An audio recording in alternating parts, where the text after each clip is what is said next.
Hello बच्चों, चलिए प्रश्न को पढ़ते हैं। पोटोमीटर निम्न में से किस सिद्धांत पर कार्य करता है? पहला है परासरण दाब, दूसरा है अवशोषित जल की मात्रा वाष्पोत्सर्जित जल के बराबर होती है, तीसरा है मूल दाब, चौथा है नलिका के अग्रभाग व पादप के बीच के विभवांतर पर। तो इस प्रश्न में हमसे यही पूछा गया है कि पोटोमीटर निम्न में से कौन से सिद्धांत पर कार्य करता है। तो आइए देखते हैं इस प्रश्न का हल क्या होगा। सबसे पहले जो है इस प्रश्न में हम बात करेंगे मुख्य अवधारणा की। मुख्य अवधारणा की बात करें तो देखते हैं कि पोटोमीटर क्या होता है। पोटोमीटर एक उपकरण होता है। पोटोमीटर एक उपकरण होता है जिसका प्रयोग पानी के सेवन को मापने के लिए किया जाता है। पानी के सेवन को मापने के लिए किया जाता है और इसकी खोज जो है सबसे पहले बॉस ने की थी। पोटोमीटर कांच का बना होता है और इसमें लंबी नली होती है। लंबी नली होती है जो समकोण पर मुड़ती है। इस प्रश्न में हमें पूछा है कि पोटोमीटर निम्न में से किस सिद्धांत पर कार्य करता है। पोटोमीटर की बात करें तो इसका उपयोग हमने देखा पानी के सेवन को मापने के लिए किया जाता है। पानी के सेवन की मात्रा जो है सीधे वाष्पोत्सर्जन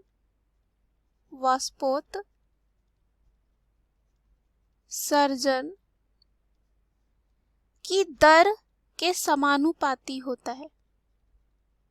समानुपाती होता है यानी कि कह सकते हैं पानी का सेवन जितना होगा उतना वाष्पोत्सर्जन होगा। समानुपाती यानी कि साथ में बढ़ेंगे, दोनों बढ़ेंगे। वाष्पोत्सर्जन की बात करें तो वाष्पोत्सर्जन में हम कह सकते हैं पादप के शरीर से जो है वाष्प के रूप में जल जो है उसकी क्षति होती रहती है, निकलता रहता है। वाष्पोत्सर्जन पौधों के शरीर के हवाई भाग से वाष्प के रूप में पानी के कह सकते हैं वाष्पीकरण की प्रक्रिया होती है। वाष्पोत्सर्जन की दर तापमान, वायु, आर्द्रता और प्रकाश की तीव्रता से प्रभावित हो सकती है।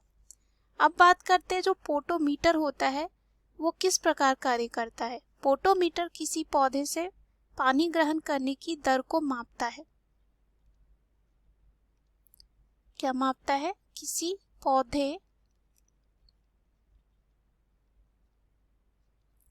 पौधे से जो है पानी ग्रहण करने की दर को मापता है और सटीक वाष्पोत्सर्जन को मापना लगभग असंभव होता है। इसलिए हम क्या करते हैं, वाष्पोत्सर्जन की दर को इंगित करने के लिए पानी के तेज बहाव को देखते हैं।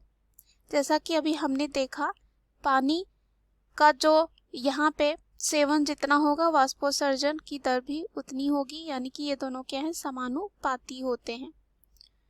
तो अगर हम विकल्प में चले, पहला विकल्प दे रखा है परासरण दाब। परासरण दाब की बात करें ये क्या होता है? परासरण दाब की बात करते हैं विलयन के सतह पर लगाया गया वह न्यूनतम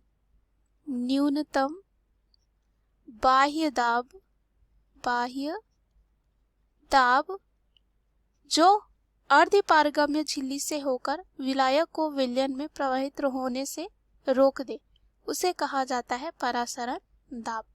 पोटोमीटर जो है परासरण दाब पर कह सकते हैं सिद्धांत जो होता है पोटोमीटर, तो यहाँ पे इस पे कह सकते हैं कार्य नहीं करता है परासरण दाब पर। ऐसा कह सकते हैं पोटोमीटर का सिद्धांत परासरण दाब पर कार्य नहीं करता है, तो ये क्या हो जाएगा, गलत। दूसरा विकल्प है अवशोषित जल की मात्रा वाष्पोत्सर्जित जल के बराबर होती है। अभी हमने देखा पानी की सेवन, कह सकते हैं पानी का जितना सेवन होगा उसकी मात्रा जितनी होगी तो ज़्यादा क्या होगा, वाष्पोत्सर्जन होगा। ये क्या होते हैं, समानुपाती होते हैं।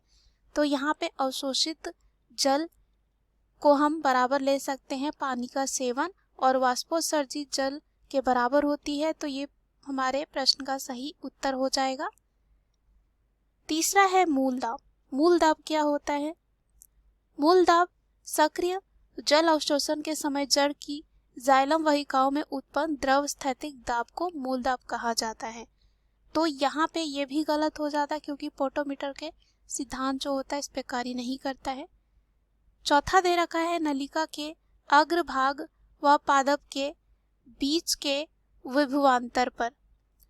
तो अगर हम बात करें चौथे विकल्प की, तो इस जो है पंक्ति का मतलब जो है कह सकते हैं ये है कि नलिका के नोक और पौधे की नोक के बीच संभावित अंतर। तो यहाँ पे ये भी क्या हो जाएगा, गलत, क्योंकि पोटोमीटर का सिद्धांत जो है ये नहीं होता है, इस पे कार्य नहीं करता है। सिर्फ और सिर्फ हमने देखा पानी के सेवन की मात्रा जितना होगा वाष्पोत्सर्जन उतना होगा, और ऐसा कह सकते हैं समानुपाती होते हैं। दिए गए प्रश्न का सही उत्तर है बी। आशा करती हूँ यह उत्तर आपको समझ में आया होगा। धन्यवाद।